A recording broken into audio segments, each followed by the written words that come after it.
Welcome back to the Women's Mortgage Network podcast. I'm your host this week, Gabi Wiartalla, and I'm so excited to introduce today's special guest, somebody that's truly near and dear to my heart, brand new to the mortgage industry this year. Allow me to introduce Miss Kenzie Hammock with Broadway Mortgage Group. Hello. We are going to dive into her journey, all of her business ventures, and how she's found such wild success so quick in this industry. Kenzie, thank you so much for joining us. Thank you for having me. Always a pleasure to sit down and see you. Always, but an honor to be on today's podcast. Well, we're so excited to have you and to have you join our Women's Mortgage Network community and our family. And so I'm just going to dive right in here for all the ladies. And I know that there's a lot, especially we have newcomers on the Facebook page, newcomers to our community, newcomers to the mortgage industry. So we're going to start with, how the heck did you decide to jump into the mortgage industry? So how long have you been in the industry for, and what made you decide to take the plunge? Yeah. So most of you might know my very best friend and business partner, Brianna Harris. I think she's made a pretty good name for herself in the mortgage industry in a short time. And we actually got connected through Facebook, and she was looking for an insurance referral. So I've been in PNC, property and casualty insurance, for 10 years. I got in at 20 years old. I didn't even know really what a deductible was, and never left the office. I was like, I love this. I love people. Obviously, most people don't get excited about insurance, but I love the relationship aspect. So me and Bree opened our office last October, so almost 2 years ago, and it's been just kind of a whirlwind ever since we opened. But she had her second baby. She had mentioned it a couple times. I'm like, I am not taking another test. That's where I draw the line. I'm going to take another test. And I ended up taking it after studying for 2 weeks and passed, thank God, the first time. And it's just we've been rocking and rolling ever since. So basically, Bree twisted my arm. Well, that's amazing. So you already had a little bit of background in insurance. And so working next to Bree, hearing her conversations, hearing her calls, it just seemed like the natural next step, having that support. For me, it wasn't like, oh, I'm going to go be a brain surgeon, right? Like this is the same field, real estate, insurance, like the lingo and all of the really talk and how you handle people in general it's very, very similar. We just call ours, clients instead of borrowers. And so I'll mix them up and call my clients borrowers. I'm like, wait, you're on the insurance side, or vice versa. So, but yeah, a lot of similarities, and those roads run very parallel for sure. Well, that's awesome. And little spoiler alert for our audience here. I had the pleasure of working with Kenzie when she first came into the mortgage industry with Broadway. So I have a little bit of the inside scoop. So I'm going to brag on her for a bit because I know she will not on herself. And one thing that I thought was just absolutely amazing about Kenzie wasn't just, like she was getting leads or something, and she was just really good at talking to people. And then she just converted and, got these clients in the door. No, Kenzie is 100% self-generated business.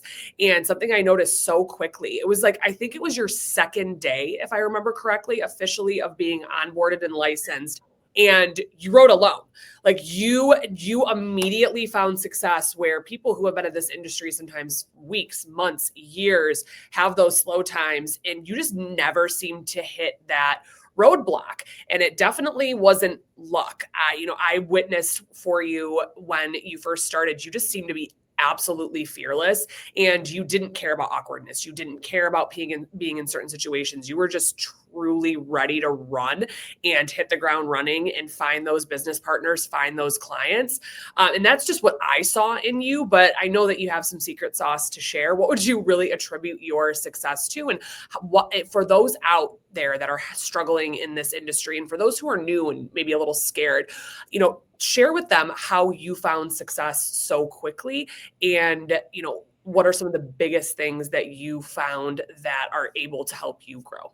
Yeah. I've always been like, I'm a spin top. You let me loose and I'm going to ping pong around, and I'm going to try my very best to figure it out. And with mortgages, for me, it was more of like the systems of like not really understanding like the flow. And really that's what Gabi helped me with. And honestly, the whole team at NDL is like I would call and I would kind of fight through all the things I could until I got to stop. And then I'd be like, okay, I don't know where else to go next. I've got to ask for help. But I think a lot of people, especially in 2025, where technology is at your fingertips, you're used to kind of everything being done for you. And I'm very grateful that along the journey, I have kind of been thrown in to a swim pool and I've had to figure out how to swim. I do best that way. Like, I want to know how to do it myself. Like, yes, right now we have a great team, and I'm not having to calculate income or do any of those things, but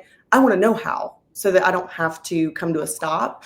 And so the team really helped me figure out how to swim when I really had no idea. I just had a life vest and I was out there doing my very best. But the insurance world and mortgages are really they're at the heart. It's the same thing. It's relationships. You can be salesy all day. People can smell a used car salesman. I want people to know and trust me. And at the end of the day, if something is not the best situation for a client, I'm going to tell them, hey, let's relook at this in 6 months. It's not always a right now. If you know Bree, you know, she says we're playing a long game. It's not always an instant thing. Like, we are planting a seed and it might take a little bit for that to sprout. It might be next year, it might be in 6 months, but it's probably not going to be tomorrow. And one of my favorite things that I do and that I tell people when they ask me how I've kind of gotten to this point is I always tell people I'm happy to be their number two. I face a lot of, it might be yeah, we might be financial advisor, might be a realtor. Like, these people that you want to work with, 9 out of 10 times are established and they're doing great business. And I'm going to come up to them and be like, hey, I want to be your mortgage broker. They're going to be like, girl, I got somebody. I'm happy. Thanks and no thanks. And then that door is shut. Whereas if I go up and I'm like, hey, I know you do great business. I know your numbers. I see what you're doing. I follow you on social media. I know you have somebody that you love. I would love to be your number 2 or number 3. Like, if they're out of town or if you've got a weird situation, call me. I'm happy to be someone's number 2 because number 1, you just never know. And I think that has helped a lot not close that door. It's just enough. I got a little toe in the door and that seed will eventually sprout for sure. I absolutely love that perspective. And I think that it needs to be brought to light. And I'm so glad that you mentioned it. The reason being is because mortgages, we're always so competitive, right? Everybody's so competitive. They think they have to be, an agent or an attorney's or a financial advisor's number one. And if they're not, they failed, right? It's, if I'm not your number one, I didn't ask for the business and, you're working with somebody else and it just won't work. We just get in our heads so much about that.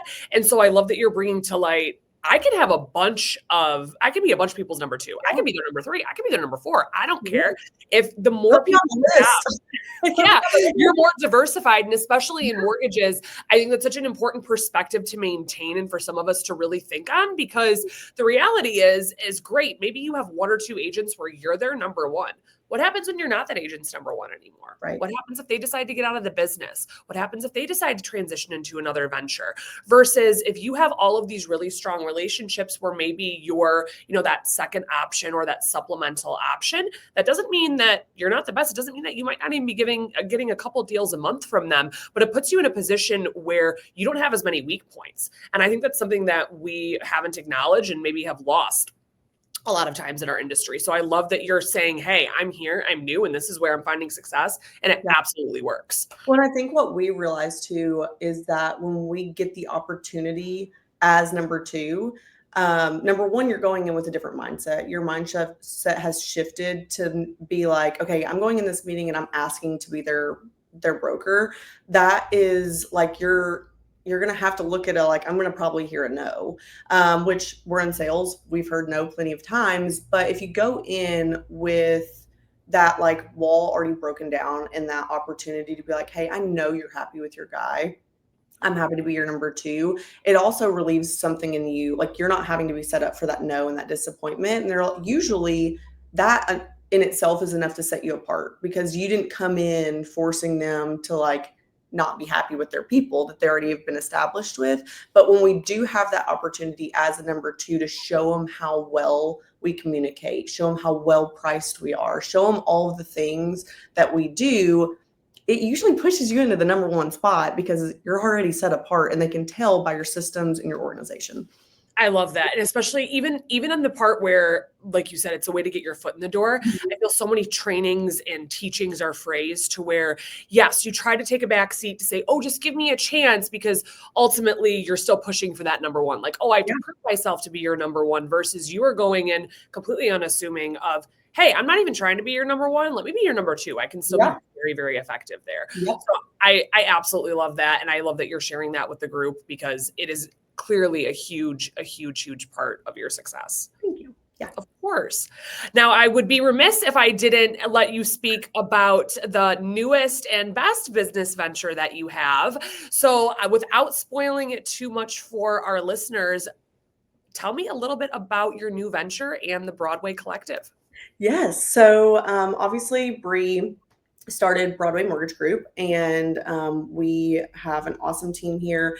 But when I got licensed and I came on, I really didn't want, one thing I was very fearful about is that people are like, oh my gosh, this girl got something else going on. You know, she is adding one more thing to that resume. And I've always said, like, my resume is a mile long, but I unfortunately keep finding these passions along the way. And I don't really know what else to do with them other than do them. And so with the collective, I really wanted it to be a collaborative space that held all of my passions. I didn't have to be Kenzie Hammock Insurance. I didn't have to be Kenzie Hammock with Broadway Mortgage. I didn't have to be like, it was a mouthful saying all the things that I do.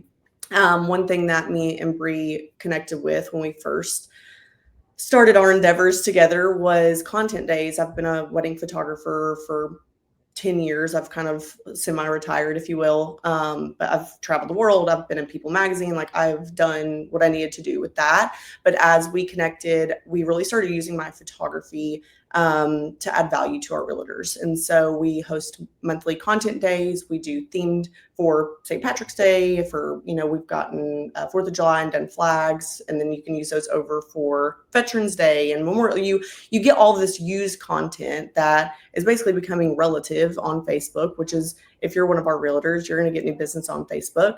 You're going to send us more leads, and then it's a full circle moment. So, realtor photography, insurance, as well as obviously mortgage was a really beautiful way as collective to host all of my things that I'm passionate about and just kind of have it all under one umbrella and share all of the things that I love.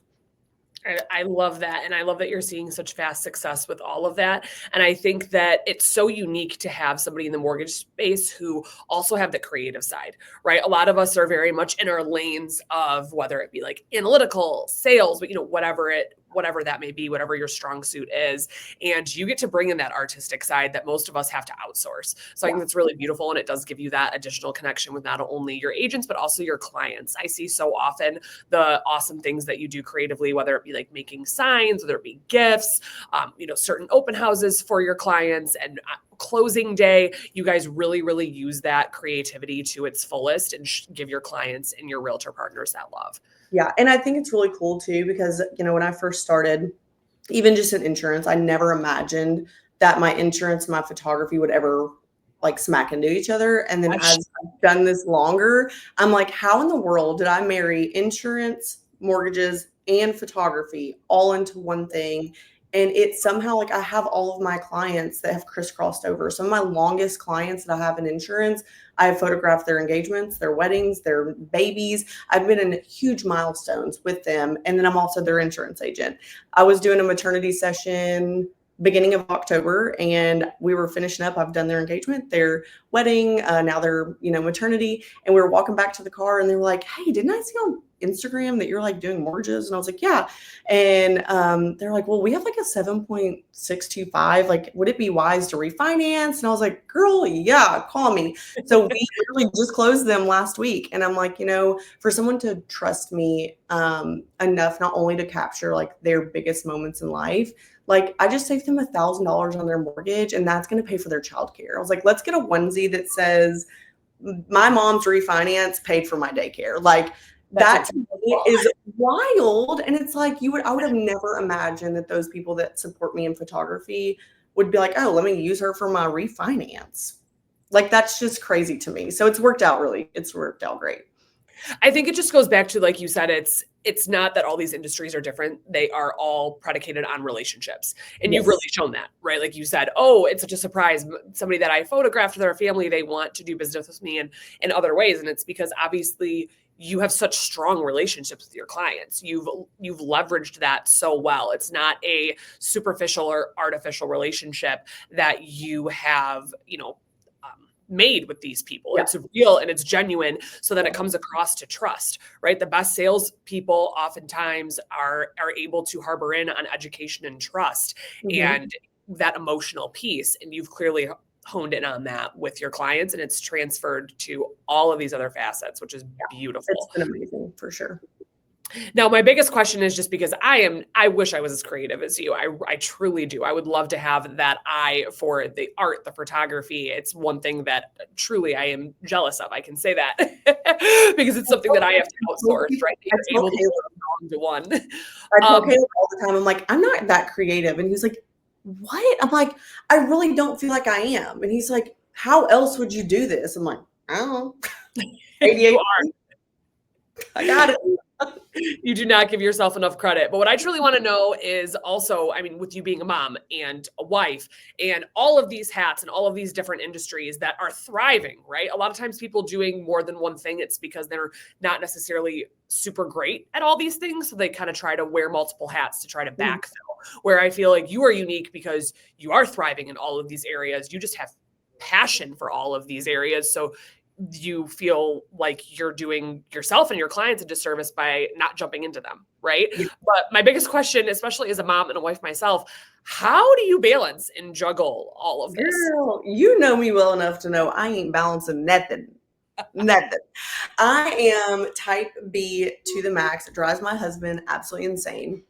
I don't think I could do any of this if I didn't have a team. Period, point blank. I mean, from the team at home, obviously I have an amazing husband. I just went on a girls' trip this weekend. I came home to a clean house. The kids were alive and well fed. And then my in-laws, my mom. Gosh, if I needed Bree to pick up my kids one day from school, she would. And then you've got, our team at work. Like I got licensed, gosh, what? I started studying on Christmas Eve. And I think I took my test like beginning of January. And so like, I really have not been in this industry. I think it's always changing and evolving. And so it's hard to really know everything, but I don't know much. I'm winging and dinging. That's what we say in this office. We are winging and dinging, baby.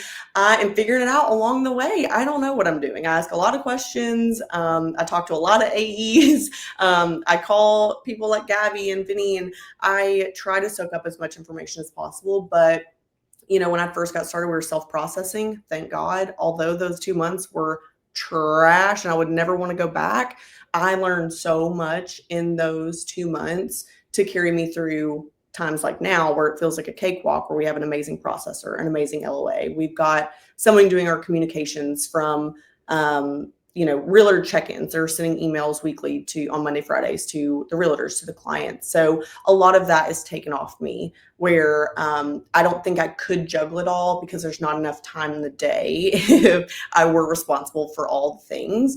Even on my photography side, someone's there editing for me.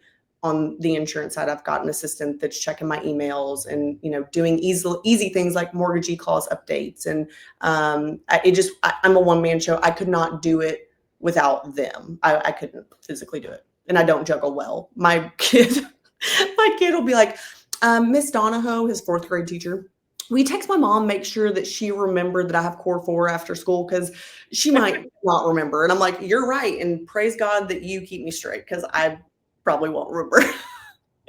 It's so refreshing. It is so refreshing to hear, because in a lot of times you hear people who are, again, very successful. It's, well, I have this time block and I'm very regimented and I do this and I do this and I do A and B and C. Like you said, a lot of us are so type A in this industry, and you think that that's the only way to find success. So I love that you are out here and you are just being so real with it of, I'm not holding it all together. Spin top and let me loose. Yeah. I love like you said, you're a spinning top. Like I'm all over this. this and I love this and I'm doing well at it, but let's not put anybody under any illusion that this is perfect and super organized and pretty, right? Yeah. And that doesn't mean that it has to be. And especially for the Women's Mortgage Network, right? Yeah. Where most of us are obviously, Moms. but also wives, moms, we have families, we have other ventures, whatever it may be. So to hear that, just like a sigh of relief of, no, there is no balancing it all. There is no doing it all. You can do it, but it doesn't always have to be pretty. That's and it's like our industry too is so hard where like, you know, my husband works, I would say a 9 to 5 where like he clocks out and he's done for the day. I mean, yes, he has on-call days. He's a police officer investigator, but like if he's not on call, he's off. Like he's not having to worry about anything that's going on at the office. Whereas our space of weekends or after hours, like people aren't touring houses 9 out of 10 times or getting pre-approved midday on a Tuesday. They're looking at houses on Saturday, Sundays, or I'm doing pre-approvals in the car while we're at football practice. And so I think using your time wisely and realizing we have so many pros that come with this industry of, you know, going to the hair salon, but the hair salon is my best book of business. Okay. Like I am talking to every girl in there, whether you're a client next door, I've gotten my hair girl's business. I've gotten the client next to me's business. And that's because I don't shut up and I'm just a yapper, and it has worked out really well. So I'm like, take your business with you, do your work at the hair salon and talk to people that are around you, wear cute merch because that goes so far. People want to know, where'd you get that cute hat? I'm like, my girl Bree designed it and you can have one. The price is right. You want to refi? No, I think it's so important and it's such a good reminder to our audience too, right? Again, this is not the 9 to 5. This is not that industry. You're going to have to find it in creative, roundabout back end ways. And that's okay. That's okay to do, especially with the family. Like you said, husbands, God bless them that they are patient with us because we certainly do not work the 9 to 5. And it does take a freaking village. It does. And I mean, it's hard out here. I'm like, I don't want to work for a living, but also I love my jobs. Like, and I don't feel like I have to get up and go to work. Like I enjoy coming to our office our office is like our safe place. Like this feels like our getaway. Like we have created such a cool space. A lot of the NDL team, has come through and they're like, dude, what an awesome space. Like we have realtors that come in and just chit chat and talk. And we had a financial advisor this morning work from our office. Like it's just been a really cool place. We always have beer. We always have wine. We always have Alani news. I love it. Like what more could you need? Everything you could possibly want. That's right. And Wi-Fi. You can do anything you want with a little Wi-Fi, some wine, and an Alani, okay? I love it. Well, we're going to round it out here. I want to go through some fun questions about you, the mortgage industry, especially with you being new. Just a couple of tidbits. The first one I want to start you off with is what has surprised you most about the mortgage industry so far?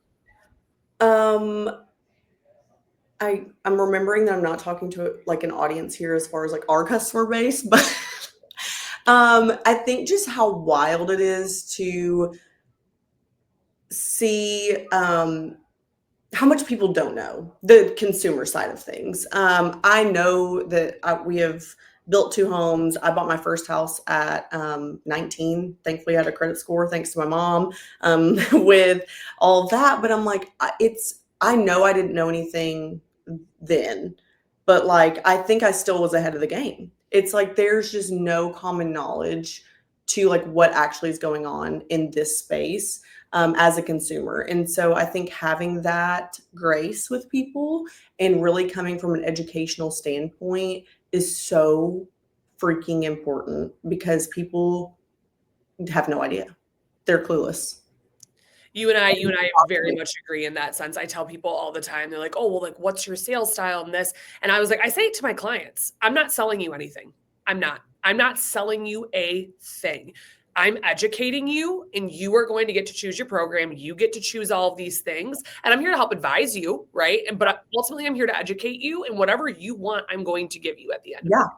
right? Like, and I think that's so lost on a lot of people. They get into the weeds on it. So I love that you share that sentiment. Well, I think a lot of people just push them down the line too. It's like, okay, yep, here you go, sign this, sign that, do this, do this. And it's like, it's overwhelmed. I mean, obviously being new to the industry, I'm like, this is a lot of information. And they're just getting it sent to them in an email and like, hey, sign all this. I'll explain it later, maybe. And I'm like, that would give somebody a heart attack. Right. And it's like that open communication and just letting them know what the options. And I think really it makes a huge difference on what people feel and what people pick up from you. But the lack of like just common knowledge of mortgages or their options are just so limited and they just have no idea. And I think that it helps, at least from what I've seen and how you operate, is that you are new. And since you had to learn so much, you have so much grace with people to understand that they might not know. 100%. So I feel, again, just seeing you operate, that you're a person that very much, you were in the same boat. I empathize with that unknowing world. Yeah. Absolutely. Yeah. Absolutely. Which actually takes us perfect into our next piece, because teaching you and seeing you learn in the mortgage industry has been one of the most entertaining things. I cannot tell you, ladies, how many days and times this girl has made me just laugh on the days that I needed it, when going through the most, normal topics in mortgage. She makes them fun. So I have to ask her, what is the hardest thing, whether it be when we were working together or now? What's probably one of the hardest things that you had to learn and wrap your head around as far as not the industry, but loans themselves? Okay. So I think anyone that's an NDL they've had a conversation with me. They know that I'm a nickname person. I'm like the guy on The Office when Mike Scott's like giving nicknames to all the people and they're so wrong. That's me. I'm like, that's the only way that I'm going to remember. So bippity bops, bips, boop, beep, bops, whatever you call them, they confuse the absolute hell out of me. And I'll probably never get it. Okay. Gabby has explained it to me. Vinny so many people have explained it to me. And I feel like there should be an easier way I'm like, you know what? Whatever. I'm just going with it. And I might not ever understand it, but I've got so many nicknames for things like bips, bippity bops, Kim Possible, Home Possible, call me, beat me if you want to reach me. I've literally got names for everything. And it's the only way I'll remember. So if you ever hear me talking about Kim Possible, it's probably Home Possible. And I'll get the point across. Whatever makes it stick in your brain. Right. And you'll never forget it either, even if you remembered it before. But again, that's where it like brings it full circle to people who are like new and nervous and feeling like, oh, I just don't know all of the things. You don't have to. You don't have to be successful. We'll figure it out. You're going to guide your clients. Hopefully you do have a team behind you. You certainly have this community behind you. We're always here to help, right? You don't have to have it all figured out.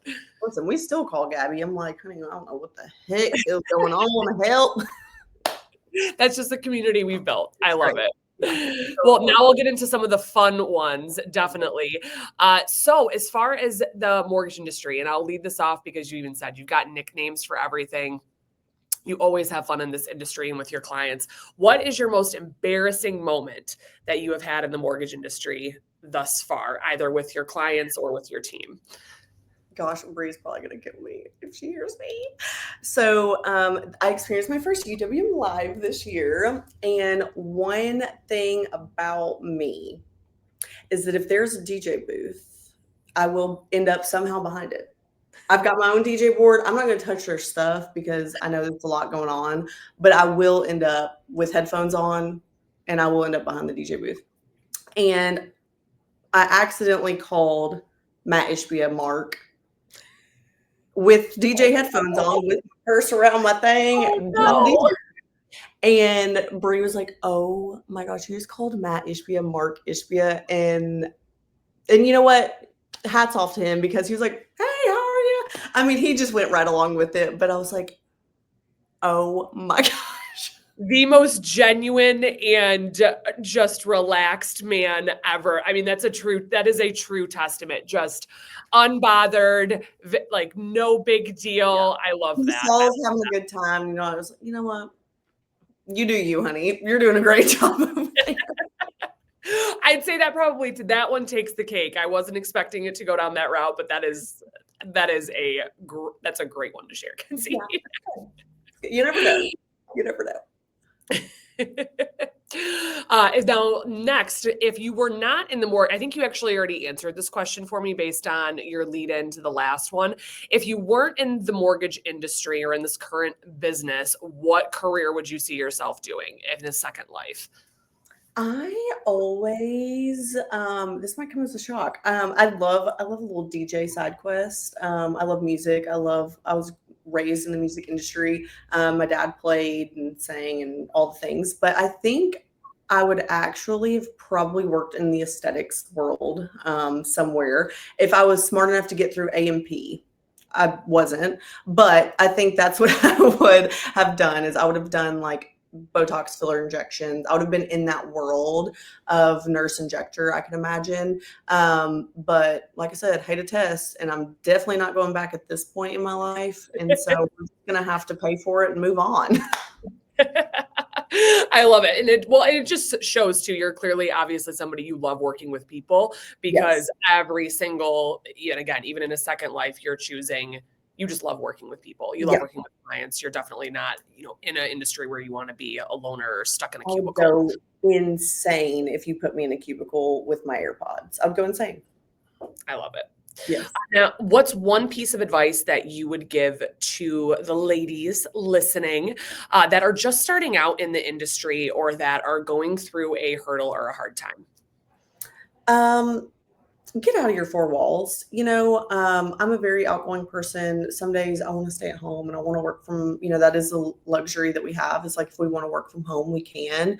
But I cannot tell you how good it feels when you go and you connect with other people. If you're needing a jump start, if you are needing something to encourage you or, make new friends, regardless if it's in your industry or not, I would say me and Bree started a networking group.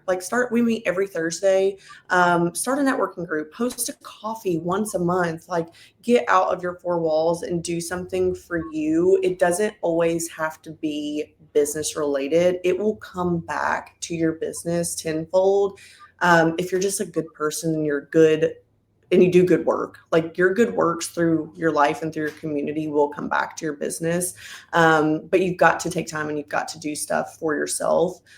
In those networking groups, sometimes it's hard on a Thursday morning when we want to sit at home and not necessarily get real pants on and go out. But it is one of the highlights of our week to see our regular people and to get shout outs from people that have used us. And it just has really been super cool. So I highly encourage doing something like that for yourself and for your business. Yeah, just getting comfortable with being uncomfortable. Just 100%. Do the uncomfortable thing. Just put your pants on, no pun intended. On, button them up, and get out the house. Yes. Do the uncomfortable thing. I love that. Well, to end it out here, we're gonna shake off a little bit more of the professional side, do something a little bit more fun and quirky. I know all the ladies probably don't end it like this, but if I had Kenzie on with me, so I couldn't not take the opportunity to. She's such a joy and she's so fun and lighthearted and goofy, and so I love messing around with her. So just a few fun questions to let you know where her head's at, show you her fun and goofy side. I'm gonna end it with some of these fun ones. So first, what is your go-to karaoke or guilty pleasure song? Girl, you do not want to hear me sing any karaoke, but definitely would probably be, I feel like you have to go old school, 90s country. I respect that. I would say a 90s country song. Yeah. Like a Shania Twain or I saw this picture today. You got to go 90s. What was it then? Whatever. Early 2000s, 90 would be my pick. Oh, I love it. Okay. Now, I don't know if Broadway Mortgage Group has a mascot, but if Broadway Collective had a mascot, what would it be? Oh, no. Dennis is the mortgage cowboy. And so he's got a little cowboy. For Broadway Collective, a mascot? Gosh, you should have sent these to me yesterday. I feel like it would be an espresso martini. Oh, there we go. Honey, we need the caffeine. We need the alcohol. Cheers. It's very fitting. That's what My husband would love you just for that. Yeah, it would be me with a little, maybe I'd be in the espresso martini thing. Who knows? Tell me, get to work on it. Yeah, Bree, can you craft that up real quick? Got it. What is your secret talent or weird party trick? Party trick. I mean, I can DJ, so I was so deep in the weeds. I literally got a board, got the headphones. My kids, it is their favorite on like a Saturday night after we've cooked dinner. I'll get my board out. They always argue. We got a 10 and a 5-year-old, boy and a girl, and they both love very different music. Cooper wants to listen to like 2007 clean rap, and my daughter wants to listen to Ella Langley. Very different. And so I will literally mix them in, and they have the time of their life. My husband wants to bash his head against a wall, but we have a great time. You're like, we're vibing. We're having an awesome time. Yeah, it's great. I love that. We'll close it out with this last one here. If you could instantly master any skill, so not a job, but any skill outside of mortgages, what would it be? Juggling. I would any reason you had an answer. That's something you want to learn. So could you imagine me just sitting here just juggling 7 different things? I'm always mind boggled by those people. I'm like, how do you do that? How do you start? How do you stop? How do you keep it going? I mean, I know we're juggling a lot here in this lifetime, but you want to physically juggle. I want to physically be able to do it. Yes. I love it. And with that, we will close it out here, ladies. Thank you so much for joining us, Kenzie. It's been a pleasure to have you and to hear your story and to see your personality shine through and share it with our ladies in the Women's Mortgage Network. Ladies out there, again, thank you for joining us. If this is something that you want to get in front of, you want to be a part of this, please join our community. Hop on our podcast with us. We'd love to have you. We'd love to share your perspectives. Thank you all so much, and we will see you again next time. Thank you.